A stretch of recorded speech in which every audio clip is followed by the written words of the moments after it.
আমাদের আলোচ্য বিষয় হয়ে যাবে ম্যাগনেটিজম। আমরা ইলেকট্রোম্যাগনেটিজম পড়েছিলাম, তাতে গ্যালভানোমিটার পর্যন্ত আমরা পড়েছি। তারপরে গ্যালভানোমিটারকে কী করে ভোল্ট মিটার করতে হয়, অ্যামিটার করতে হয়, galvanometer voltage sensitivity, current sensitivity, এগুলো নিয়ে আলোচনা হয়েছে। ম্যাগনেটিজমটা শুরু হয়েছিল সেই বায়োসাভার্ট ল থেকে, নানাবিধ ফর্মুলা, অ্যাম্পিয়ার সার্কিটের ল, এসব আলোচনা হয়েছে। তারপরে আমরা ঢুকে যাচ্ছি ম্যাগনেটিজমে। ম্যাগনেটিজমে প্রথমে বলতে হবে ম্যাগনেটিক ডাইপোল। এইটা মনে রাখতে হবে, ম্যাগনেটিক ডাইপোল। তাহলে ম্যাগনেটিক ডাইপোল ব্যাপারটা কীরকম, এটা অত্যন্ত সহজ। একটা ছোট বার ম্যাগনেটকে ম্যাগনেটিক ডাইপোল বলে। এই যে আমরা এখানে একটা আঁকছি ম্যাগনেটিক ডাইপোল, আমরা আঁকছি। এর একটা সাইডে আছে নর্থ পোল, আর একটা সাইডে আছে নর্থ পোল, আর একটা সাইডে আছে সাউথ পোল। আর এর মাঝের ডিস্টেন্সটাকে বলছে খুব শর্ট, ছোট্ট একটা ডিস্টেন্স। তাহলে এই ধরনের ব্যাপার হলে এটাকে আমরা ম্যাগনেটিক ডাইপোল বলতে পারি। তাহলে ইলেকট্রিক ডাইপোলের ক্ষেত্রে কী থাকতো, এক সাইডে প্লাস কিউ আর একটা সাইডে মাইনাস কিউ, মাঝের ডিস্টেন্সটা খুব অল্প, 12 বলা হচ্ছিল। তাহলে এখানেও কিন্তু তাই, ম্যাগনেটিক ডাইপোলে একটা সাইডে নর্থ পোল, একটা সাইডে সাউথ পোল। তাহলে নর্থ পোল আর সাউথ পোল, আর এই সেপারেশনটা খুব অল্প। তাহলে ডাইপোল মোমেন্টটা কি দাঁড়াচ্ছে, capital M is equal to কত হচ্ছে, M into 12। Magnetic dipole moment capital M is equal to small M into 12। এবং ডাইপোল মোমেন্টের যে ডিরেকশানটা হবে, ডাইপোল মোমেন্ট তো আমরা জানি, ইলেকট্রিক ডাইপোল যখন পড়েছি তখন আমরা বলেছি ইলেকট্রিক ডাইপোল হচ্ছে একটা ভেক্টর কোয়ান্টিটি। ভেক্টর কোয়ান্টিটি যদি হয় তাহলে ওর ডিরেকশানটা কেমন ছিল, ওটা বলা হয়েছিল যে মাইনাস চার্জ থেকে প্লাস চার্জের দিকে। সেরকম এখানেও মনে রাখতে হবে ডাইপোলের যে ডিরেকশান সেইটা হবে সাউথ পোল থেকে নর্থ পোলের দিকে, সাউথ পোল থেকে নর্থ পোলের দিকে। এবং এর ডাইপোল মোমেন্টে কী করে পাওয়া যাবে, যে দুটো, এই যে এখানে একটা পোল স্ট্রেংথ, এটা হচ্ছে একটা পোল স্ট্রেংথ। তাহলে দুটো পোল স্ট্রেংথের মধ্যে একটা পোল স্ট্রেংথ এম ইন্টু তার মাঝে সেপারেশন, দ্যাট ইজ 12 করলেই হয়ে যাবে।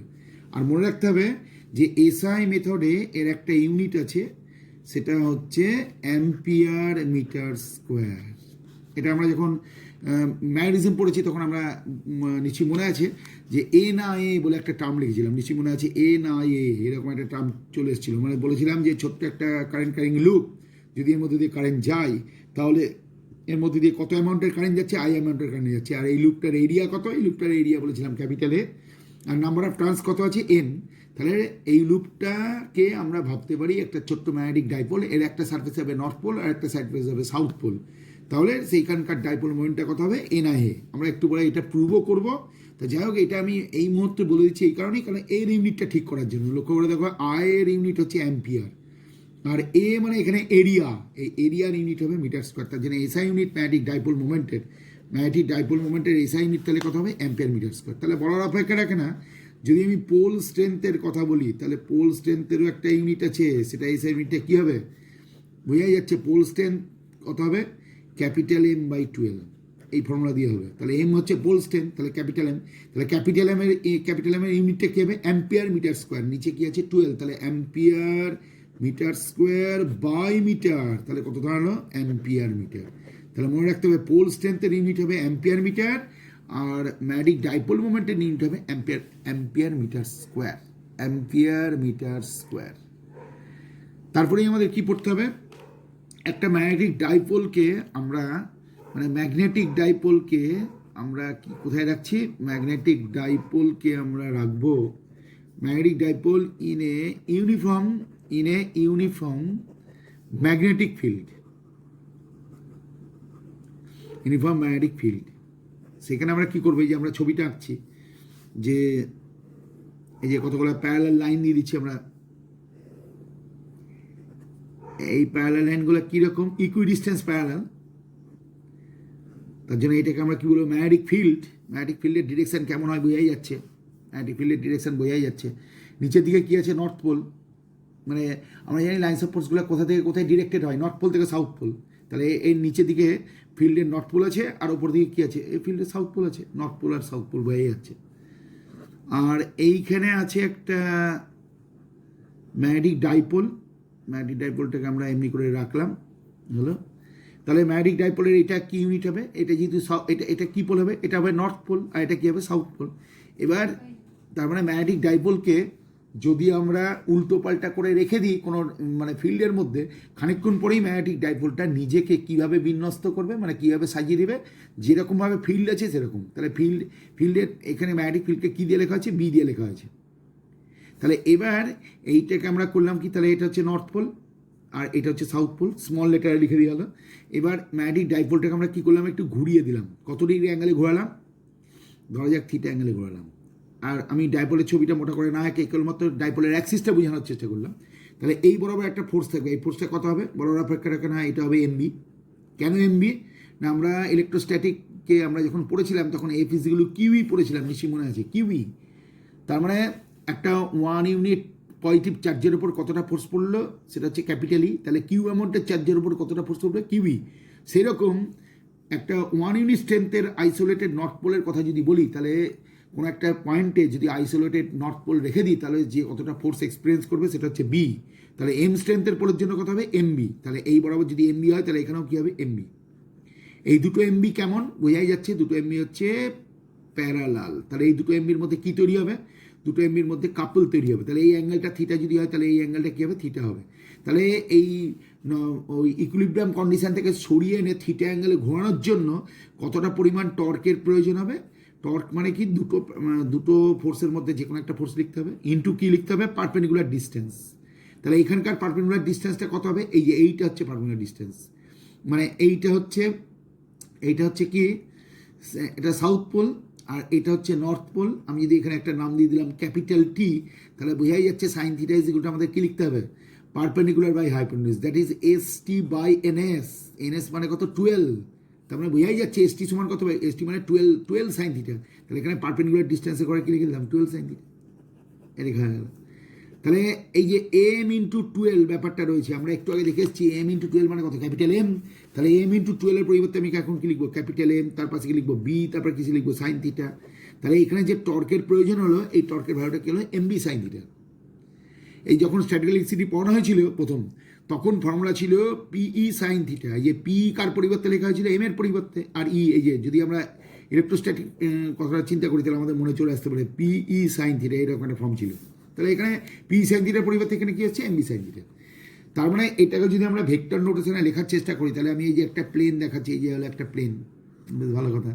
এইবার এইটা হচ্ছে এম এর ডিরেকশন, এইটা হচ্ছে বি এর ডিরেকশন, এটা হচ্ছে এম এর ডিরেকশন, এটা হচ্ছে বি এর ডিরেকশন।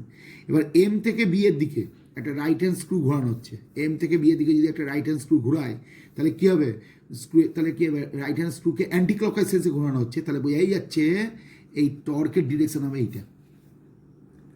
তার মানে ভেক্টর নোটেশন আমাদের কেমন করে লেখা উচিত, তাও মাথায় mark is equal to M cross B. Electrostatic যখন মানে স্ট্যাটিক্যাল ইলেকট্রিসিটি যখন পড়ানো হয়েছে তখন আমরা এই জিনিসটাই পেয়েছিলাম, নিশ্চয়ই হয়তো মনে আছে, তাও ইজ ইকুয়াল টু কী লেখা ছিল, পি ক্রস ই, এভাবে লেখা ছিল পি ক্রস ই। তাহলে এম এর পরিবর্তে কী বসছে, পি। তাহলে এম মানে কি, ম্যাগনেটিক ডাইপোল মোমেন্ট, পি মানে কি, ইলেকট্রিক ফিল্ডের জন্য ডাইপোল মোমেন্ট, মানে ইলেকট্রিক ডাইপোলের ডাইপোল মোমেন্ট। আর এটা ক্যাপিটাল বি মানে কি, ম্যাগনেটিক ফিল্ড, ই মানে কি, ইলেকট্রিক ফিল্ড। তাহলে এই ফর্মুলাটা থেকে কিন্তু এই ফর্মুলাটা আসছে, বোঝাই যাচ্ছে, সেটা আমরা পড়েও ছিলাম। তাহলে যাই হোক, তাহলে এই টর্কের ব্যাপারটা কী দাঁড়ালো সেটা আমরা জেনে ফেললাম। এবার যে টর্ক ব্যাপারটা হয়ে গেল, সঙ্গে সঙ্গে আমরা একটা জিনিস পড়তে যাই, সেটা আমাদের একটা নতুন জিনিস হবে, সেটা হচ্ছে এইটা হচ্ছে একটা, আচ্ছা এটা আমরা একটা কাজ করি, আমাদের এটা নিশ্চয়ই মনে আছে যে এমনি এই ছবিটা যদি আমরা আঁকি তাহলে এটা কি, এটা একটা রেক্ট্যাঙ্গুলার কয়েল। এই রেক্ট্যাঙ্গুলার কয়েলে আমাদের মনে আছে এটা কি ছিল, এই যে এটা কি ছিল, এটা বি এর ডিরেকশন, এর মধ্যে কারেন্ট যাচ্ছিল, নিশ্চয়ই মনে আছে, ম্যাক্সিমাম আমরা পড়েছিলাম। তাহলে এইখানে কারেন্ট গেলে কী হবে, এই বরাবর একটা ফোর্স কাজ করবে, এই বরাবর একটা ফোর্স কাজ করবে, এই ফোর্স দুটোকে আমরা কী বলবো, বিআইএল। আবার এখানে কত পাওয়া যাবে, নিশ্চয়ই বোঝা যাচ্ছে বিআইএল। তাহলে এর মধ্যে যে টর্কটা হবে, tau is equal two BIL, তার পাশে কী ছিল, বি। তাহলে কথা হলো বিআইএলবি, তাহলে বিআইএ, এলবি মানে কি, length into breadth, length into breadth মানে কি, এই রেক্ট্যাঙ্গুলার কয়েলটার এরিয়া। তাহলে এখানে যদি এন নাম্বার অফ টার্নস থাকে, টার ভ্যালুটা কত হবে, টার ভ্যালু হচ্ছে বি না, বিআইএন এ। যদি এন নাম্বার অফ টার্নস থাকে তাহলে ব্যাপারটা দাঁড়াবে কত, বিআইএন এ, বি না। এবার এইটাকে আমরা ভেক্টর নোটেশনে লিখেছিলাম, হয়তো মনে আছে, যে টাউ ইজ ইকুয়াল টু কি লিখেছিলাম, নিশ্চয়ই মনে আছে, আইএন ব্র্যাকেটের মধ্যে কত লিখেছিলাম, A cross B. Tau IN is equal, পাশে কি লিখেছিলাম, এ ক্রস বি। আমরা এইরকমভাবে দেখেছিলাম, এইটা হচ্ছে দেখো বি এর ডিরেকশন, এইটা হচ্ছে বি এর ডিরেকশন, এটা হচ্ছে বি এর ডিরেকশন। আর এই যে ব্যাপারটা ছিল এটা হচ্ছে কয়েলের প্লেন, আর এরিয়া ভেক্টরটা কেমন করে ছিল, এইরকম করে এরিয়া ভেক্টরটা ছিল, এরিয়া ভেক্টর এ, আর এটা ছিল বি। এরিয়া ভেক্টর আর বি ভেক্টরের মাঝের অ্যাঙ্গেলটা কত হয়েছিল, থিটা। তাহলে এখন এ ক্রস বির কথা যদি চিন্তা করি, তাহলে এ থেকে বি এর দিকে আমাদের কী করতে হবে, একটা ডান পাকের স্ক্রু ঘোরাতে হবে। তাহলে ডান পাকের স্ক্রু যদি ঘোরাই তাহলে কী হবে, এর টর্কের পজিশনটা কী হয়ে যাবে, ক্রস দিয়ে দেখানো হচ্ছে। আমরা জানি যে যদি ভার্টিক্যালি ডাউনওয়ার্ড হয় তাহলে একটা ক্রস চিহ্ন দিতে হয়। তাহলে সেই অনুযায়ী টাউ ইজ ইকুয়াল টু আমাদের কী চলে আসছে, আমরা যদি সাজিয়ে গুছিয়ে লিখি তাহলে VIN বিনা সাইন থিটা। কারণ আমরা জানি এ ক্রস বি কে যদি আমরা ভাঙি তাহলে এবি সাইন থিটা আসবে, তাহলে এবি সাইন থিটা আর এখানে IN, তাহলে কত হলো, টাউ ইজ ইকুয়াল টু বিনা sine theta, tau is equal to বিনা সাইন থিটা। এটা আমরা ইলেকট্রোম্যাগনেটিজমই পড়িয়ে দিয়েছিলাম, আবার স্মরণ করলাম, আজকে পড়িয়ে আবার স্মরণ করলাম, খুবই ইম্পর্টেন্ট টপিকস, দেখে নিও। আর এই কন্ডিশনে শুধু বিনা কেন হচ্ছে, বোঝাই যাচ্ছে এখানে এরিয়া ভেক্টরটা কেটা, এখানে এরিয়া ভেক্টরটা এইরকমভাবে আছে আর এটা বি ভেক্টর আছে, তাহলে এ আর বি এর মাঝের অ্যাঙ্গেল কত, 90 ডিগ্রি, তাহলে এখানে কত হবে, সাইন 90, তার জন্য এখানে শুধু বিনা হয়ে চলে আসবে। মানে এই যে ছবিটা, এই ছবিতে এখানে theta is equal two 90 degree, তাহলে ফর্মুলাটা কী হবে, টাউ ইজ ইকুয়াল টু কত হবে, টাউ ইজ ইকুয়াল টু দাঁড়িয়ে যাবে VIN সাইন 90, তাহলে সেই অনুযায়ী চলে আসছিল VIN। এবং এর অ্যাপ্লিকেশনটা আমরা কোথায় করেছি, এই অ্যাপ্লিকেশনটা আমরা ডাইরেক্টলি গ্যালভানোমিটার লাগিয়ে দিয়েছি, কিন্তু জেনারেল ফর্মটা কি, জেনারেল ফর্ম হচ্ছে বিনা সাইন থিটা। তাহলে একটু আগে আমরা দেখলাম যে যদি একটা ইলেকট্রিক ডাইপোলারকে আমরা ইউনিফর্ম ম্যাগনেটিক ফিল্ডের মধ্যে রাখি, তাহলে তাকে যদি আমরা থিটা অ্যাঙ্গেলে ঘোরাতে চাই, তাহলে ওখানে টাউ ইজ ইকুয়াল টু কত হবে, টাউ ইজ ইকুয়াল টু আমাদের হবে বিনা সাইন থিটা। না, এটা টাউটা তোমার হবে এরকম, tau is equal to MB sine theta. একটু আগে দেখেছি আমরা tau is equal MB sine theta, আর এইমাত্র আমরা দেখালাম টাউ ইজ ইকুয়াল টু বিনা সাইন থিটা, বিনা সাইন থিটা। তাহলে এইটাকে আর এইটাকে যদি আমি কম্পেয়ার করতে চাই, তাহলে আমাদের পরিষ্কার বোঝা যাচ্ছে capital M is equal to কত হবে, IN। এই দুটো কম্পেয়ার করলেই বোঝা যাচ্ছে capital M is equal two IN হবে। তাহলে প্রথম লাইনটা কিসের জন্য হলো, প্রথম লাইনটা হলো ইলেকট্রিক ডাইপোলকে একটা ম্যাগনেটিক ফিল্ডের মধ্যে রেখে দিয়ে থিটা অ্যাঙ্গেলে ঘোরানো হয়েছে, তাহলে কতটা পরিমাণ টর্কের প্রয়োজন হবে, tau is equal to MB sine theta. আর এই যে এখানে আমাদের একটা ছোট্ট লুপকে, এই যে লুপ এটা হচ্ছে কারেন্ট ক্যারিং লুপ, এই লুপকে থিটা অ্যাঙ্গেলে ঘোরাতে গেলে কতটা প্রয়োজন হবে, BIN বিনা সাইন থিটা। তাহলে বিনা সাইন থিটা আর MB সাইন থিটার মধ্যে যদি আমি কম্পেয়ার করি, তাহলে বোঝা যাচ্ছে ওই লুপের যে মধ্যে দিয়ে কারেন্ট গেলে সেই লুপটা একটা ম্যাগনেটিক ডাইপোলের সঙ্গে কম্পেয়ার করা যেতে পারে, এবং সেই ম্যাগনেটিক ডাইপোলের জন্য ডাইপোল মুভমেন্টটা কত হবে, IN। কারণ লুপের তো আর নর্থ পোল সাউথ পোল হবে না, তাহলে M×12 এই ফর্মুলা এখানে অ্যাপ্লাই করতে পারবো, আমাদের জেনে রাখতে হবে। এবার যদি একটা পাকের কথা যদি বলা হয় সিঙ্গেল পাক, তাহলে বোঝাই যাচ্ছে সিঙ্গেল টার্ন যদি থাকে তাহলে এনের ভ্যালুটা কথা হয়ে যাবে, ওয়ান সিঙ্গেল টার্ন, তাহলে এনের ভ্যালু তখন কী হয়ে যাবে, 1 হয়ে যাবে, তাহলে সেক্ষেত্রে M এর ভ্যালুটা কথা হয়ে যাবে, IA হয়ে যাবে। I মানে কি বলে, I মানে অ্যাম্পিয়ার, এ মানে কি, এ মানে এরিয়া অ্যাম্পিয়ার মিটার স্কোয়ার। তাহলে একটু আগে আমরা বলছিলাম যে ম্যাগনেটিক ডাইপোল মোমেন্টের ইউনিট কী হয়, অ্যাম্পিয়ার মিটার স্কোয়ার। এই টপিকসটা দেখতে হবে, magnetic dipole moment of A revolving electron. আমরা সবাই জানি যে নিউক্লিয়াসের চারিদিকে কতগুলো অরবিট থাকে, অ্যাটমের স্ট্রাকচারে আর কি অরবিট, এল অরবিট, এম অরবিট। তা ধরা যাক একটা অরবিটের কথা বলা হচ্ছে আর এইটা হচ্ছে নিউক্লিয়াস, তাহলে এইরকম একটা অরবিটের কথা বলা হচ্ছে, এই অরবিটে একটা ইলেকট্রন ঘুরছে, এরকম দেখানো হচ্ছে।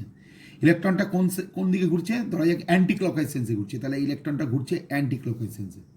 ইলেকট্রনের চার্জ, ইলেকট্রনটা বোঝানোর জন্য স্মল ইউজ করা হয়েছে, কিন্তু আমরা এটাও জানি ইলেকট্রন যেদিকে যায় বা যেদিকে ঘোরে তার উল্টো দিকে কি হয়, তার উল্টো দিকে কারেন্টের ব্যবস্থা হয়। আমরা জানি কারেন্ট ইলেকট্রিসিটি চ্যাপ্টারটাতে পড়েছি, তাতে আমরা কি দেখেছিলাম যে ফ্রি ইলেকট্রনগুলো যেদিকে মুভমেন্ট করে তার উল্টো দিকে কারেন্টের ডিরেকশনটা দিয়ে দেওয়া হয়। তাহলে এখানে ফ্রি ইলেকট্রনটা কোন দিকে মুভ করছে, এখানে একটা ইলেকট্রনটা কোন দিকে মুভ করছে, বোঝাই যাচ্ছে অ্যান্টি ক্লকওয়াইজ সেন্সে মুভ করছে। আর অ্যান্টি ক্লকওয়াইজ সেন্সে মুভ করলে কী হবে, ক্লকওয়াইজ সেন্সে কারেন্টে চলে আসবে। তাহলে আমরা এই যে ছোট্ট একটা অরবিটের কথা, আমার অরবিটগুলো অ্যাটমের অরবিট, তার মানে এমনিতেই খুবই ছোট, তাহলে এই অরবিটগুলোকে আমরা কী ভাবতে পারি, একটা লুপ ভাবতে পারি। তাহলে এই লুপটার ম্যাগনেটিক ডাইপোল মোমেন্ট কত হবে সেটা আমাদের আগে বের করতে হবে। তাহলে ম্যাগনেটিক ডাইপোল মোমেন্টের ফর্মুলাটা কেমন হয়, এই যে M=IA, এটা আমরা দেখে এসেছি, M=IA। তাহলে এই ফর্মুলাটা আমরা কাজে লাগাবো। তাহলে এই ফর্মুলাটা কাজে লাগাতে গেলে আমাদের সর্বপ্রথম কী লাগবে, I কতটাই লাগতে হবে। তাহলে I= কত হলো, small E by capital T. কেন না, ই হচ্ছে ইলেকট্রনের চার্জ আর ক্যাপিটাল টি মানে হচ্ছে ইলেকট্রনটা একবার ঘুরতে কত সময় নেয়, এই অরবিটে একবার ঘুরতে কত সময় নেয়, টি। তাহলে এবার আমরা ই বাই টি এর পরিবর্তে আমরা কি লিখে দেবো 2 পাই বাই ওমেগা। কেন তুমি নিশ্চয়ই জানো, কারণ এখান থেকে আমাদের জানা আছে যে omega is equal to 2 pi by T. এটা সার্কুলার মোশন। এটা কি করে হয়, কেন হয়? ওমেগাকে বলে অ্যাঙ্গুলার ভেলোসিটি বা বা আমরা অ্যাঙ্গুলার ফ্রিকোয়েন্সি বলবো, আর ক্যাপিটাল টিকে আমরা কি বলবো, টাইম পিরিয়ড। তাহলে এখানে টি এর পরিবর্তে কত লিখবো, 2 পাই বাই ওমেগা। পরের স্টেপ আমরা কি লিখবো, ওমেগা ই বাই 2 পাই। তাহলে আই কত বেরিয়ে গেল। এবার আমাদের ডাইপোল মোমেন্টটা বের করতে হবে, তাই তো, কারণ এটা একটা ছোট্ট লুপ। তাহলে capital M is equal to, তাহলে আমাদের কি লিখতে হবে, capital M is equal to I A লিখতে হবে। Capital M is equal to I A, formula যা জানা আছে তাই করি। তাহলে আয়ের পরিবর্তে কি লিখবো, আয়ের পরিবর্তে লিখবো ওমেগা ই বাই 2 পাই। আর এর পরিবর্তে কি লিখবো, এর পরিবর্তে লিখবো পাই আর স্কোয়ার। তাহলে এ মানে এরিয়া, তাহলে এইটা হচ্ছে এর মধ্যে রেডিয়াস। তাহলে এটা একটা সার্কুলার অরবিট। তাহলে এই সার্কুলার অরবিটের রেডিয়াসটা যদি আর হয়, তাহলে এই গোটা এরিয়াটা কত হবে, পাই আর স্কোয়ার। তাহলে কি হলো, এই যে পাই পাই কেটে যাচ্ছে, তাহলে পড়ে থাকছে কোনটা, omega E by 2 into R square. এবার ওপর নিচে আমি এম দিয়ে গুণ করছি, তাহলে কত হচ্ছে, omega E M R square by 2m। এই করে দিলাম, omega E M R square by 2m, বোঝাই যাচ্ছে। তাহলে ক্যাপিটাল এম ইজগুলো কত হলো, এইটা। তাহলে এবার আমি কি করছি, ই বাই 2mটাকে আমি আলাদা করলাম, আর এখানে আমি কি লিখলাম, এম আর স্কোয়ার ওমেগাটা লিখে দিলাম, এভাবে লেখা হয়ে গেল। কিন্তু আমাদের জানা আছে যে এই যে ইলেকট্রনের মাস কত, ইলেকট্রনের মাস যদি এখানে স্মল এম হয়, তাহলে ইলেকট্রনের মোমেন্ট অফ ইনার্সিয়া কত হবে, আর রেডিয়াসের অরবিটে ঘুরলে ইলেকট্রনের মোমেন্ট অফ ইনার্সিয়া হবে এম আর স্কোয়ার। আর ইলেকট্রনটা কত অ্যাঙ্গুলার ভেলোসিটি নিয়ে ঘুরছে, বোঝাই যাচ্ছে ওমেগা নিয়ে ঘুরছে। তাহলে ব্যাপারটা কি জানাবে, ব্যাপারটা এটাই জানাবে, e by 2m m R square into omega. তাহলে এম আর স্কোয়ার ইন্টু ওমেগাকে আমরা কি বলবো, এল বলবো। এল মানে কি, এল মানে মনে রাখতে হবে, এটা হচ্ছে অ্যাঙ্গুলার মোমেন্টাম। তাহলে অ্যাঙ্গুলার মোমেন্টাম কি করে পাই যায়, এই যে আমরা সবাই দেখে না যে মোমেন্টাম মানে কি, মাস ইন্টু ভেলোসিটি। তাহলে অ্যাঙ্গুলার মোমেন্টাম মানে কি, আমরা যখন সার্কুলার মোশন পড়েছিলাম তখন বলেছিলাম মাসের জায়গায় কি বসে, মোমেন্ট অফ ইনার্সিয়া বসে। তাহলে এল ইজ ইকুয়াল টু মনে রাখতে হবে, এল ইজ ইকুয়াল কি হবে, আই ওমেগা। এই যে আমরা এই যে ফর্মুলাটা লিখছি, এই আই মানে ইলেকট্রিক কারেন্ট না, এটা হচ্ছে মোমেন্ট অফ ইনার্সিয়া, এটাকে বলা হবে মোমেন্ট অফ ইনার্সিয়া। তাহলে কত আছে, ক্যাপিটাল এম ইজগুলো e by 2m into L, হলো তো। এইটা কি হলো, এই এদিকে কি ঘুরছে বল, ইলেকট্রন ঘুরছে। তাহলে ইলেকট্রন যদি এইভাবে ঘোরে, এই যে হাতটা দেখাচ্ছে নিশ্চয়ই অ্যান্টি ক্লকওয়াইজ সেন্সে ঘুরছে। ইলেকট্রন যদি অ্যান্টি ক্লকওয়াইজ সেন্সে ঘোরে, তাহলে এল এর ডিরেকশন কোন দিকে হবে, অ্যাক্সিস বরাবর ওপরের দিকে হবে, অ্যাক্সিস বরাবর ওপর দিকে হবে। এই ইলেকট্রনটা যে ঘুরছে এটা হচ্ছে অ্যাক্সিস বরাবর ওপরের দিকে হবে। কিন্তু কারেন্ট যাওয়ার জন্য ডিরেকশনটা, কারেন্টে যাচ্ছে কোন দিকে, ক্লকওয়াইজ সেন্সে। তাহলে ক্লকওয়াইজ সেন্সে যদি ডিরেকশনটা কনসিডার করি, তাহলে তার জন্য ডাইপোল মোমেন্টের ডিরেকশনটা চলে আসবে। তাহলে ডাইপোল মোমেন্টের ডিরেকশনটা কোন দিকে হবে, ডাইপোল মোমেন্টের ডিরেকশনটা এম নিচের দিকে হবে, কারণ বোঝাই যাচ্ছে দেখো ইলেকট্রনটা অ্যান্টি ক্লকওয়াইজ সেন্সে ঘুরছে।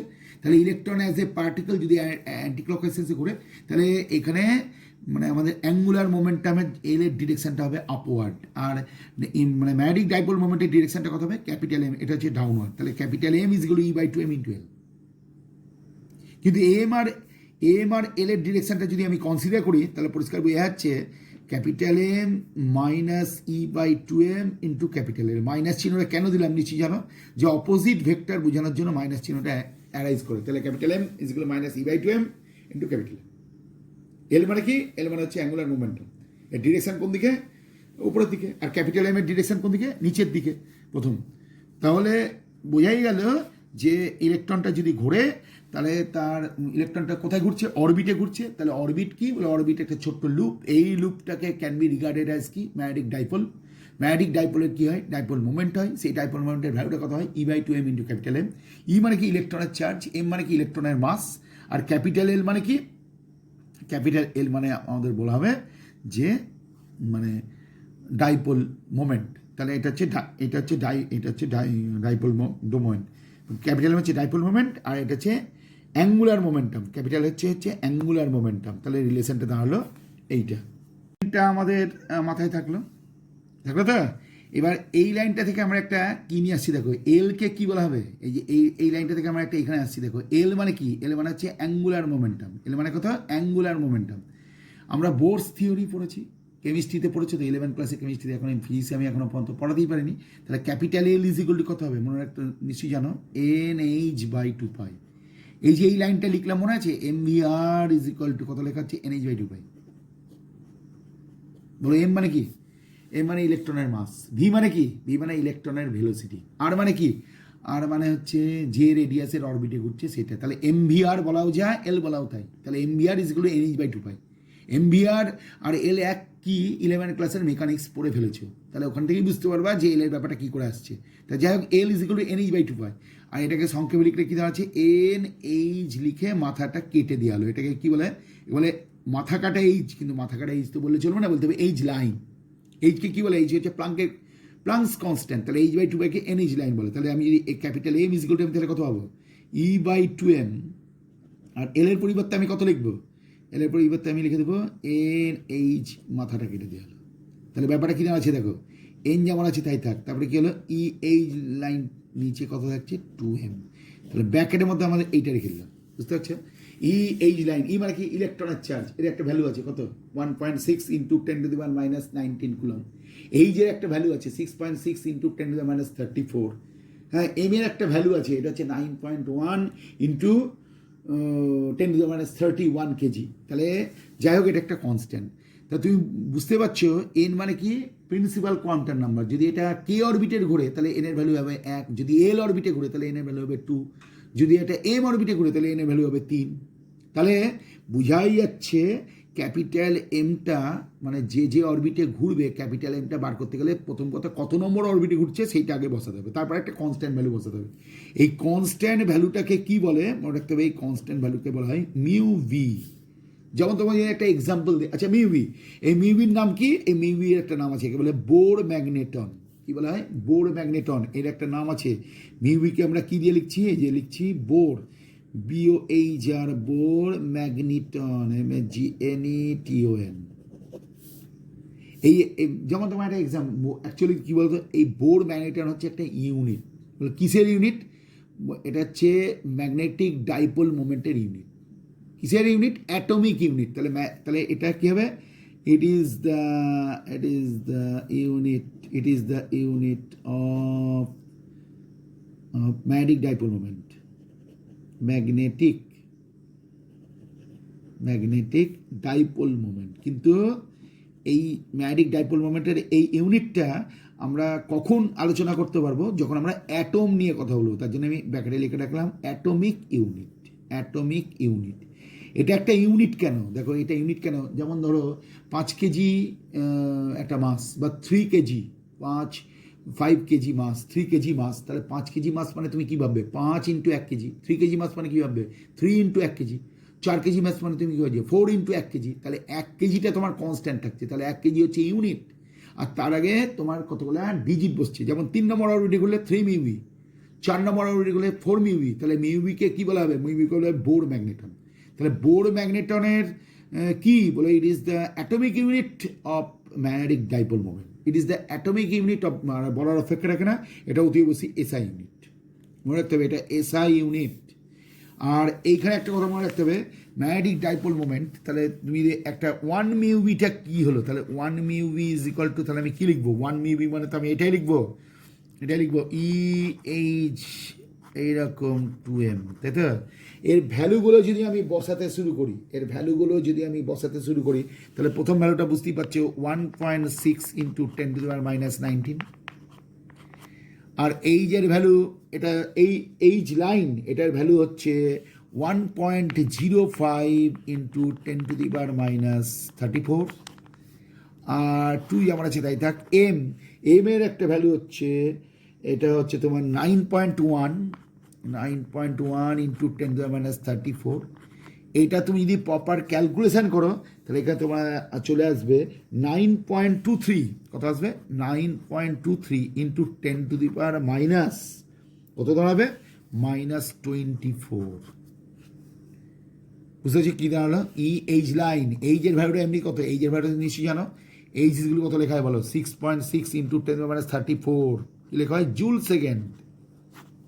তাকে 2π দিয়ে ভাগ করলে এটা চলে আসবে, এই যে 1.05। তাহলে 1 Bohr magneton is equal to কত হলো? এইটা। তাহলে এটা তো অ্যাকচুয়ালি কি ইউনিট? নিশ্চয়ই জানো যে এটা ম্যাগনেটিক ডাইপোল মোমেন্টের ইউনিট। তাহলে তুমি এখানে পাশে অ্যাম্পিয়ার মিটার স্কোয়ার লিখতেই পারো, অ্যাম্পিয়ার মিটার স্কোয়ার। তাহলে 1 Bohr magneton is equal to কত? 9.23 × 10⁻24 অ্যাম্পিয়ার মিটার স্কোয়ার। আর অ্যাম্পিয়ার মিটার স্কোয়ারের পরিবর্তে তুমি আরেকটা জিনিস লিখতে পারো, সেটা মনে রাখো, 10⁻24 তুমি লিখতে পারো joule per Tesla. Joule per Tesla. দেখো জে, ক্যাপিটাল জে, তার পাশে ক্যাপিটাল টি লিখে মাথায় লিখতে হবে -1। তাহলে এটা হচ্ছে বোর ম্যাগনেটার। 1 বোর ম্যাগনেটার মানে হচ্ছে 9.23 ইন্টু 10⁻24 জুল পার টেসলা, অথবা 9.23 ইন্টু 10⁻24 অ্যাম্পিয়ার মিটার স্কোয়ার। এটা কী করে পাওয়া গেল তুমি নিশ্চয়ই বুঝতে পারলে। আমাদের বোর ম্যাগনেটন কী করে বের করতে হয় আমরা শিখিয়ে দিলাম, বা একটা ইলেকট্রন রোটেট করলে ডাইপোল মোমেন্ট কত হয়। ডাইপোল মোমেন্ট তো এইটাই হয়, বুঝতেই পারছো, capital M is equal to E/2m into capital এর এমনি করে দাঁড়ায়। তাহলে বুঝতেই পারছো এই টপিকসটা আমাদের পড়া হয়ে গেছে। এইবার আমরা একটা অত্যন্ত পরিচিত টপিক্সে চলে আসব। সেটা কীরকম না, এই দেখো এইটা হচ্ছে এটা ইউনিফর্ম ম্যাগনেটিক ফিল্ড বি। এইখানে একটা ম্যাগনেটিক ডাইপোলকে রাখা হয়েছে। এবার একে ঘুরিয়ে দিলাম। এসব ছবি তোমরা জানো, একটু আগে তুমি দেখে এসছো। তাহলে এই বরাবর ডিরেকশনটা কথা হবে এমবি, আর এই বরাবর ডিরেকশনটা কথা হবে, বোঝা যাচ্ছে এমবি। এটা তো বি এর ডিরেকশন, বোঝা যাচ্ছে। তাহলে কত অ্যাঙ্গেলে ঘুরেছে বলছি থিটা অ্যাঙ্গেলে ঘুরেছে। তাহলে থিটা অ্যাঙ্গেলে ঘুরতে গেলে কী করতে হবে, মানে এই যে ম্যাগনেটিক ফিল্ডটা আছে বি আছে, ওকে তো সবসময় পারপেন্ডিকুলার ডিরেকশনে রাখার চেষ্টা করবে। ওকে মানে কি, মানে এই ডাইপোলটাকে পারপেন্ডিকুলার ডিরেকশনে রাখার চেষ্টা করবে। কিন্তু আমি যদি ওকে থিটা অ্যাঙ্গেলে ঘুরিয়ে দিই, তাহলে কী করতে হবে, এই যে এই অ্যাট্রাকশানটা আছে এটাকে ওভারকাম করে ঘোরাতে হবে। তাহলে এখানে কী করতে হবে, বলে এখানে একটা ওয়ার্ক ডান হবে। সেই ওয়ার্ক ডানটা কত সেটা আমি বের করার চেষ্টা করছি। তাহলে ওয়ার্ক ডানটা কত হবে, টাও মানে DW ইজ ইকুয়াল টু লিখতে হবে টাও ডি থিটা। এটাও তুমি ক্লাস 11-এ পড়েছো যে ওয়ার্ক ডান মানে ফোর্স ইন্টু ডিসপ্লেসমেন্ট। দেখো ওয়ার্ক ডান মানে হচ্ছে ফোর্স ইন্টু ডিসপ্লেসমেন্ট, কিন্তু যখন এটা সার্কুলার মোশন নিয়ে কথা বলা হবে তখন ফোর্সের জায়গায় থাকবে টাও আর এসের জায়গায় থাকবে থিটা। কারণ টাও মানে হচ্ছে টর্ক আর এস মানে হচ্ছে ডিসপ্লেসমেন্ট, লিনিয়ার ডিসপ্লেসমেন্ট, এটা হচ্ছে অ্যাঙ্গুলার ডিসপ্লেসমেন্ট। তাহলে DW যেগুলো কত, টাও ডি থিটা। এবার টাওয়ের ব্যাপারটা তোমার নিশ্চয়ই জানা আছে, এমবি সাইন থিটা, একটু কি পড়ে এসছো, MB sign theta D theta. তাহলে থিটা অ্যাঙ্গেলে ঘোরাতে গেলে কতটা অ্যাঙ্গেল, হ্যাঁ এটা তো ডি থিটা অ্যাঙ্গেলে ঘোরাতে গেলে কতটা ওয়ার্ক ডান হবে DW। এবার আমি যদি আলফা অ্যাঙ্গেলে ঘোরাতে চাই তাহলে কী হবে, টোটাল ওয়ার্ক ডানটা কত হবে, ইন্টিগ্রেশন করতে হবে এমবি সাইন থিটা, তার পাশে থাকবে ডি থিটা। কোথায় কোথায়, 0 থেকে আলফা ঘুরছে, কোথায় 0 থেকে আলফা। তাহলে কী দাঁড়াচ্ছে, তাহলে এমবি যেমন আছে তাই থাক, 0 থেকে alpha sine theta D theta. তাহলে আমি যদি এবার ক্যালকুলেশন করি তাহলে এমবি ব্যাকেটের মধ্যে কত দাঁড়াবে, 1 মাইনাস কস আলফা।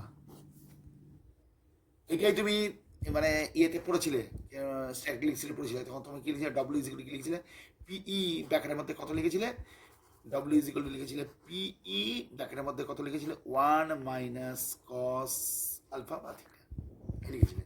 এবার যদি কেউ বলে আলফা অ্যাঙ্গেলটাকে আলফা টু অ্যাঙ্গেলে ঘোরাতে হবে, তখন কী হবে, তখন আমি এমবি ব্যাকেটের মধ্যে কত লিখতে হবে, cos alpha 1 minus cos alpha 2। এটা এই অ্যাঙ্গেলটা তৈরি হবে, এই ওয়ার্ক ডানটা হবে। আর মনে রাখতে হবে এই যে ওয়ার্ক ডানগুলো তৈরি হচ্ছে, ওয়ার্ক ডানগুলো যে পাওয়া যাচ্ছে, এইগুলাই এনার্জি হিসাবে জমা হয়ে যাবে কোথা থেকে, ওই মানে কোথায়, ওই ডাইপোলে। তাহলে এটাকে আমরা কি বলবো, এটাকেই আমরা বলবো electric potential energy of A dipole. তাহলে তাহলে আমরা ডাইপোলের মধ্যে ঢুকে পড়েছি। ডাইপোলের ইলেকট্রিক পোটেনশিয়াল এনার্জি কত হবে, বা ডাইপোলকে আলফা অ্যাঙ্গেলে ঘোরাতে গেলে কতটা পরিমাণ ওয়ার্ক ডান হবে, আমরা এইমাত্র জেনে ফেললাম। তারপরে আমার যে টপিক্সটা আলোচনা করবো অত্যন্ত সহজ টপিক্স, সেইটা তোমার জানা আছে। কি জানা আছে না, তুমি পড়েছিলে, কোথায় পড়েছিলে, এই ইলেকট্রোস্ট্যাটিকে কী করা ছিল, যে ওখানে ছিল একটা ইলেকট্রিক ডাইপোল। ইলেকট্রিক ডাইপোলের অ্যাক্সিসের ওপর যদি কোনো একটা পয়েন্ট কনসিডার করা যায় তাহলে সেই পয়েন্টের ইলেকট্রিক ফিল্ড কত হবে। ইলেকট্রিক ফিল্ড আমার ইলেকট্রিক ডাইপোলের পারপেন্ডিকুলার বাইসেক্টরের ওপর যদি কোনো একটা পয়েন্ট থাকে তাহলে তার ইলেকট্রিক ফিল্ড কত হবে, সেটা তুমি বার করেছিলে। এবার এই একই কাজ আমরা করব, কোথায় করব মনে রাখতে হবে। এই কাজটা করতে গেলে আমাদের এখানে একটা ফর্মুলা মনে রাখতে হবে। কি ফর্মুলা, অত্যন্ত সহজ। দেখো M1 স্ট্রেংথের একটা পোল আছে, আর তার থেকে 8 ডিস্টেন্স দূরে M2 স্ট্রেংথের একটা পোল আছে। পোল স্ট্রেংথ বুঝতেই পারছো, যখন আমরা মলিকুলার ম্যাগনেটিজমের মধ্যে ঢুকবো তখন পোল স্ট্রেংথের ব্যাপারটা আরও তোমার কাছে ক্লিয়ার হবে। যাই হোক, এটা M1 M2 এর মাঝের ডিস্টেন্সটা কত আছে, R আছে। তাহলে কুলম্বস ল শিখিয়ে দিল, F varies age M1 M2, আর একটা হচ্ছে F ভ্যারিজ এজ 1/r²। এই দুটো লকে যদি কম্বাইন করা যায় তাহলে এফ ইজিক্যাল কী হবে μ0/4 তার পাশে থাকবে m1 m2 divide by r square. Mu কি জিনিস ইলেকট্রোম্যাগনেটিজম চ্যাপ্টার সময় পড়ানো হয়েছে, একে বলে পারমিয়েবিলিটি বলে। আর μ0 লিখলে কি দাঁড়াবে, μ0 লিখলে সেটা হচ্ছে permeability of the vacuum. Permeability দিয়ে কি ডিনোটস করা হয় সেটাও তোমাদের শেখানো হয়েছিল। কি শেখানো হয়েছিল, যে মিডিয়ামের পারমিয়েবিলিটি যত বেশি হবে তার মধ্যে দিয়ে তত বেশি করে লাইন্স অফ ফোর্স পাস করবে, আর যে মিডিয়ামের পারমিয়েবিলিটি কম হবে তার মধ্যে দিয়ে কম করে পাস করবে প্রথম। তাহলে দেখা গেল যে এই ফর্মুলাটা কিন্তু আমাদের ক্ষেত্রে খুবই দরকারি ফর্মুলা। দেখো এই ফর্মুলার সঙ্গে পরিষ্কার কীরকম মিল আছে। দেখো এ ফিজিক্যাল তুমি নিশ্চয়ই জানো 4πε0, পাশে কি লিখে দাও Q1 Q2 ডিভাইড বাই কি লিখো আর স্কোয়ার লিখো। এটা দুটো চার্জ থাকলে এইরকম হয়। তাহলে এটাও কুলম্বস ল, এটাও এটা হচ্ছে ইলেকট্রোস্ট্যাটিক, এটা হচ্ছে ম্যাগনেটোস্ট্যাটিক বা ম্যাগনেটিকের ম্যাগনেটিজমের ক্ষেত্রে এই ফর্মুলাটা মনে রাখো μ0/4m1m2 বাই আর স্কোয়ার। এরপরেই তোমাদের যেটা আমরা আলোচনা করব সেটা হচ্ছে এই দুটো ব্যাপার। লক্ষ্য করে দেখো, আমরা এখানে intensity of magnetic field due to a magnetic dipole আমরা আলোচনা করব। লক্ষ্য করে দেখো, এইটা হচ্ছে একটা ম্যাগনেটিক ডাইপোল। এই ম্যাগনেটিক ডাইপোলের মিড পয়েন্ট থেকে আর ডিস্টেন্স দূরে পি পয়েন্টে নেওয়া হয়েছে। পি পয়েন্টটা কীরকম, নর্থ পোল আর সাউথ পোল যোগ করলে ওকে যদি এনলার্জ করা হয় তাহলে পি পয়েন্ট এইখানে আছে। তাই এটাকে আমরা কী বলবো, পজিশন বলবো। দেখো এখানে কী লেখা আছে, অ্যাক্সিয়াল পজিশন অথবা কী বলা হবে এন্ড অন পজিশন। তাহলে অ্যাক্সিয়াল বা এন্ড অন পজিশনের জন্য ম্যাগনেটিক ফিল্ড কত সেটা আমরা বের করবো। পাশে দেখো ছোট্ট করে ওই একটু আগে ফর্মুলা তোমায় যা দেখিলাম তোমায় একটু মনে করে দিচ্ছি। দেখো μ0/4πm1m2 বাই আর স্কোয়ার। তাহলে যে পয়েন্টে ফিল্ড ইন্টেন্সিটি বার করতে হয় সেই পয়েন্টে কী রাখতে হয়, 1 ইউনিট স্ট্রেন্থের নর্থ পোল রাখতে হয়। তাহলে আমরা যেমন ইলেকট্রোস্ট্যাটিকের ক্ষেত্রে বলেছিলাম যে পয়েন্টে ইলেকট্রিক ফিল্ড বার করতে হবে, মানে ইলেকট্রিক ফিল্ড ইন্টেন্সিটি বার করতে হবে, সেই পয়েন্টে একটা 1 ইউনিট পজিটিভ চার্জ রাখতে হবে। তাহলে এখানে 1 ইউনিট স্ট্রেন্থের একটা নর্থ পোল রাখতে হবে। তাহলে এটা হলো একটা নর্থ পোল আর এটা একটা 1 ইউনিট স্ট্রেন্থের নর্থ পোল। তাহলে এই নর্থ পোলের মধ্যে কী হবে, রিপালশন হবে। তাহলে রিপালসিভ ফোর্সের ডিরেকশনটা কোন দিকে হবে, এই যে দেখতেই পাচ্ছ রিপালসিভ ফোর্সের ডিরেকশন এই দিকে হবে। আর এই যে সাউথ পোল কী করবে, এই নর্থ পোলটাকে টানবে, কত ফোর্স দিয়ে টানবে, F2 ফোর্স দিয়ে টানবে। তাহলে দেখো F1 আমি বার করলাম, কেমন হলো দেখো μ0/4πm/np²। কেন দেখো এন থেকে পি পর্যন্ত ডিস্টেন্স np²। তারপরে কী হলো μ0/4πm/r - l এর হোল স্কোয়ার। কারণ দেখো এখান থেকে আদৌ হচ্ছে আর, তাহলে আর এইটুকু হচ্ছে এল, তাহলে বোঝা যাচ্ছে r - l এর হোল স্কোয়ার। ঠিক একই রকমভাবে F2 সমান কত পাওয়া গেল দেখো μ0/4πm/sp²। তাহলে μ0/4πm/r+l এর হোল স্কোয়ার। কারণ দেখো এস থেকে পি, তাহলে দেখো এখান থেকে আদৌ তোমার অলরেডি করা আছে, এখানে আছে এল, তাহলে r+l এর হোল স্কোয়ার। তাহলে বোঝাই যাচ্ছে F1 > M2। কারণ দেখো এখানে r - l লেখা আছে, এখানে r+l লেখা আছে। তাহলে রেজাল্ট্যান্ট ফিল্ডটা কী হবে, F1 - M2। F1 - F2 করলে কী হবে, μ0/4π কমন চলে গেলো, এমটা কমন চলে গেলো, ব্র্যাকেটের মধ্যে থাকলো 1/r - l এর হোল স্কোয়ার মাইনাস 1/r+l এর হোল স্কোয়ার। এটা ক্যালকুলেশন শুরু হয়ে গেল। এটা ক্যালকুলেশন শুরু করলে কী দেখা যাচ্ছে ভালো করে লক্ষ্য করে দেখো, μ0/4πm কমন গেল, r+l এর whole square minus r - l এর whole square, r square minus l square whole square. কত দাঁড়াচ্ছে দেখো, μ0/4π 2mr r square minus l square whole square. M মানে কি, এম মানে m into 12। একটু আগে দেখে এসছো তুমি, এম মানে হচ্ছে এই ডাইপোলের ডাইপোল মোমেন্ট, এই ক্যাপিটাল এমটা হচ্ছে ডাইপোল মোমেন্ট হলো। তাহলে এই এক্সপ্রেশনটা বুঝতে পারছো, μ0/4π 2mr r square minus l। দেখো এটাই তুমি ইলেকট্রোস্ট্যাটিক পড়াশোনা পড়েছিল। এখানে কী করেছিল, μ0/4π তুমি লিখেছিল 1/4πε0, এখানে লিখেছিলেন 2pr, নিচে লিখেছিল r square minus l square whole square. এবার দেখো কি বলছে, for ideal dipole. Ideal dipole হলে কী হবে বুঝতেই পারছো, এটাও তুমি পড়েছিলে, r much greater than l হবে। আর এর ভ্যালুটা এর থেকে অনেক বড় হয়ে যাবে। আর এর ভ্যালুটা যদি এর থেকে অনেক বড় হয় তাহলে এই এক্সপ্রেশনে কী হবে, আর স্কোয়ারটা থেকে যাবে। তাহলে আর স্কোয়ারের মাথায় স্কোয়ার করলাম, তাহলে কত হলো r⁴। তাহলে দাঁড়ালো কত, ওপরে আর নিচে r⁴। তাহলে কত হলো 2m/r³। তাহলে গেলো কত, μ0/4π। তাহলে অ্যাক্সিয়াল পজিশনের জন্য ফর্মুলাটা কী হবে, μ0/4π 2m/r। আর অঙ্ক করার জন্য ফর্মুলাটা কী হবে, যখন সমস্ত কিছু বলে টলে দিবে, এল কত টেল কত সব বলে দিবে, তখন আমাদের ইয়ে ডাইপোলের লেন্থ কত বলে দিবে, তাহলে তখন এইসব করতে হবে আমাদের। μ0/4π 2mr r square minus l। Actually ডাইপোলের লেন্থ বলার অর্থ হলো 12 বলে দেওয়া। তাহলে 12 মানে কত বলে দিল, সমস্ত এল কত আমাদের জানা হয়ে যাবে। তাহলে formula μ0/4π 2mr r square minus l square whole square. আর ওখান থেকেই চলে আসছে এই ফর্মুলাটা। তারপরে আমরা চলে যাবো কোথায়, এই যে দেখো ইকুয়েটোরিয়াল পজিশন, এটাও তোমরা পড়েছো, ভালো করে লক্ষ্য দেখো। এটা হচ্ছে একটা ডাইপোল, এটা নর্থ পোল আর সাউথ পোল, এর মাঝ বরাবর একটা পয়েন্ট আছে। তাহলে এইখানে একটা পারপেন্ডিকুলার বাইসেক্টর দাঁড়িয়ে গেল এই ডট লাইন দিয়ে, এর উপর একটা পয়েন্ট নেওয়া হয়েছে পি। এই পি পয়েন্টে তোমায় এই ফিল্ড ইন্টেন্সিটি বার করতে হবে। তাহলে যে পয়েন্টে ফিল্ড ইন্টেন্সিটি বার করতে হবে সেই পয়েন্টে কী রাখতে হবে, 1 ইউনিট স্ট্রেন্থের নর্থ পোল রাখতে হবে। তাহলে এই নর্থ পোল আর 1 ইউনিট স্ট্রেন্থের নর্থ পোল কী হবে, রিপালসিভ ফোর্স। তাহলে এটা F1, আর এই সাউথ পোল কী করবে, ওকে টেনে দেবে, এটা F1 এটা F2। তাহলে রেজাল্টেন্টটা কী দাঁড়াবে, রেজাল্ট্যান্টটা বুঝতেই পারছো, রেজাল্ট্যান্টটা হচ্ছে এইটা দাঁড়িয়ে যাবে। এইটা কেন হবে দেখো, লক্ষ্য দেখো F1 ইজগুলো কী হবে দেখো, μ0/4 m বাই np স্কোয়ার। কেন হলো নিশ্চয়ই বুঝতে পারছো, এখানে আছে m স্ট্রেন্থের পোল আর এখানে আছে 1 m স্ট্রেন্থের পোল, তাহলে m × 1 মানে, আর এটা হবে np স্কোয়ার। np মানে কি ছবি দেখেই বুঝতে পারছো, দেখো এটা √r² সেলস করা হবে, বসিয়ে দেওয়া হলো। একই কারণে F2 সমান কত হবে যা দেখতে পাচ্ছ তাই, এটা F1 আর F2 কী হয়ে যাবে বুঝতেই পারছো, ইকুয়াল হয়ে গেল। তাহলে নিশ্চয়ই জানো যে এই সাইডটা আর এই সাইডটা দুটো অ্যাডজেসেন্ট সাইড ধরে নিয়ে আমি একটা প্যারালোগ্রাম কনসিডার করলাম। এই আমি যদি প্যারালোগ্রাম কনসিডার করি তাহলে রেজাল্ট্যান্ট ফিটটা দাঁড়াবে এই বরাবর। তাহলে দেখো রেজাল্ট্যান্ট ফিটের ফর্মুলা আমি লিখে দিচ্ছি, এটাকে আমরা বর্তমানে কী দিয়ে লিখছি, এটাকে আমরা F ড্যাশ দিয়ে লিখছি। তাহলে F ড্যাশ ইজগুলো কী লেখা হলো, F1 square F2 square 2 F1 F2 cos 2 theta. কেন cos 2 থিটা করা হলো, লক্ষ্য করে দেখো উপরে অ্যাঙ্গেল থিটা নিচের অ্যাঙ্গেল থিটা, কারণ এই অ্যাঙ্গেলটা থিটা হলে এই অ্যাঙ্গেলটা থিটা হবে, এই অ্যাঙ্গেলটা থিটা হবে, এই অ্যাঙ্গেলটা থিটা হবে। তাহলে এবার দেখো F1 আর F2 ইকুয়াল বলে যেখানে F লিখেছিল সেখানে তুমি F1 লিখে দিলে, তাহলে 2 F1 স্কোয়ার কমন চলে গেলো, এখানের মধ্যে 1 + cos 2 থিটা, কথা হলো 2 F1 square 2 cos square theta. তাহলে দুটো দুইয়ের জন্য একটা 2, F1 স্কোয়ারের জন্য একটা F1, cos স্কোয়ার থিটার জন্য cos থিটা হয়ে গেল। সে অনুযায়ী ক্যালকুলেশন করলে কত আছে, μ0/4 m × 12 r² + l² to the পাওয়ার 3/2। তাহলে m × 12 এর পরিবর্তে কি লেখা হলো ক্যাপিটাল M, তাহলে μ0/4 এর উপরে ক্যাপিটাল M নিচে r² + l² টু দি পাওয়ার 3/2 হয়ে গেল। তাহলে আমি for actual dipole r much greater than L হবে, তাহলে বুঝতেই পারছো F ড্যাশ যেগুলো কত হবে μ0/4 m/r³। তাহলে সোজা কথায় কী দাঁড়াচ্ছে, অ্যাক্সিয়াল পয়েন্টের জন্য ম্যাগনেটিক ফিল্ড কত বেরিয়েছিল দেখো F দিয়ে, একটু আগে তোমায় দেখালো, সেটা ফর্মুলা কী ছিল দেখো, μ0/4 2m/r³। এবার আমি কী করলাম, এই 2 টাকা বাইরে বের করে দিলাম, ব্যাকেটের মধ্যে কী রাখলাম μ0/4 m/r³, কিন্তু লক্ষ্য করে দেখো μ0/4 m/r³ মানে তো F ড্যাশ।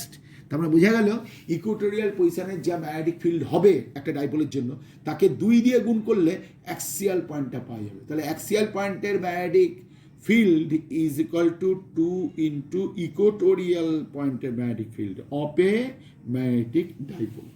এবার পরের স্টেপটা দেখো, এবার পরের স্টেপে আমরা কোথায় চলে যাচ্ছি, magnetic dipole into cross magnetic fields. যে ক্রস শব্দটা লেখা আছে, ক্রস মানে কি মনে রাখো, ক্রস মানে হচ্ছে দুটো ফিল্ডের কথা বলা হচ্ছে কিন্তু এটা perpendicular to each other, H আর বি হচ্ছে পারপেন্ডিকুলার টু ইচ আদার, ভালো করে লক্ষ্য রাখবে, এইচ আর B perpendicular to each other.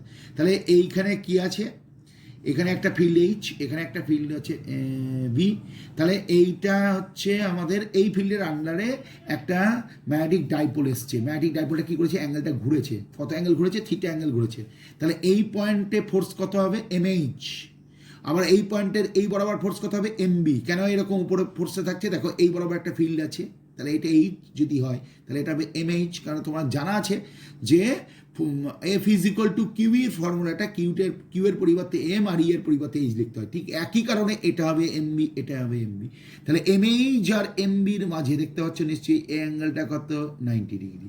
তাহলে এই দুটো ফোর্স কেমন করে কাজ করবে, 90 ডিগ্রি অ্যাঙ্গেল। আবার এখানেও কিন্তু তাই 90 ডিগ্রি অ্যাঙ্গেল। কেন এইভাবে কাজ করবে না, এখানে যে দুটো ফিল্ডের কথা বলা আছে তারা তো ক্রস মানে কি মাঝের অ্যাঙ্গেলটা 90 ডিগ্রি। তাহলে দেখো ভার্টিক্যাল ডিরেকশন থেকে এটা কত অ্যাঙ্গেল সরলো, থিটা অ্যাঙ্গেল সরলো। তাহলে এখানে কটা টর্ক কাজ করলো বলো, দুটো টর্ক কাজ করলো। দুটো টর্ক কীরকম দেখো, এমএইচ টর্কটা এটা কোন দিকে ঘোরাতে চাইছে, ওকে অ্যান্টি ক্লকওয়াইজ সেন্সে ঘোরাতে চাইছে, আর এমবি টর্কটা কোন দিকে ঘোরানোর চেষ্টা করছে, ক্লকওয়াইজ সেন্সে ঘোরানোর চেষ্টা করছে। তাহলে এমবি টর্কটা যদি ক্লকওয়াইজ সেন্সে ঘোরানোর চেষ্টা করো, তোমরা ক্লাস 10-এ পড়েছো বা 11-এ পড়েছো, ইকুইলিব্রিয়াম কন্ডিশনে অ্যান্টি ক্লকওয়াইজ টর্ক আর ক্লকওয়াইজ টর্ক কী হয়, ইকুয়াল হয়ে যায়। তাহলে দেখো in equilibrium MH × 12 sin θ, MB = 12 cos θ। ভালো করে লক্ষ্য দেখো, এটা এমএইচ, এটা এমএইচ, তাহলে পারপেন্ডিকুলার ডিস্টেন্সটা কত হবে, এসটি, আর এসটি মানে কত দেখো বের করে দিয়েছি, এসটি মানে sin θ = ST/NS, NS মানে কত 12, এই যে NS মানে ডাইপোল, তাহলে ST = কত হবে 12 sin θ। তাহলে এখানে এমএইচ 12 sin θ বসে যাচ্ছে। আর একই রকমভাবে কী হচ্ছে দেখো, এমবি 12 cos θ, দেখো এমবি মানে কোনটাই দেখো, এইটা একটা এমবি, এটা একটা এমবি, তাহলে এর মধ্যে পারপেন্ডিকুলার ডিস্টেন্সটা কত হবে, এনটি। তাহলে এনটি কত তুমি বের করেছো দেখো, cos θ = NT/NS, NT = 12 cos θ। তাহলে এখানে 12 cos θ হয়ে গেল। তাহলে বোথ সাইড কী হলো, কাটলো, বোথ সাইড 12 কাটলো, তাহলে কত হলো বলো, B/H = sin θ/cos θ, HK sin θ। তাহলে B/H = কত, tan θ, তাহলে B = কত হলো, H tan θ। তাহলে এই লটাকে আমরা কী ল বলবো, এটা কি আমরা বলবো, ট্যানজেন্ট ল।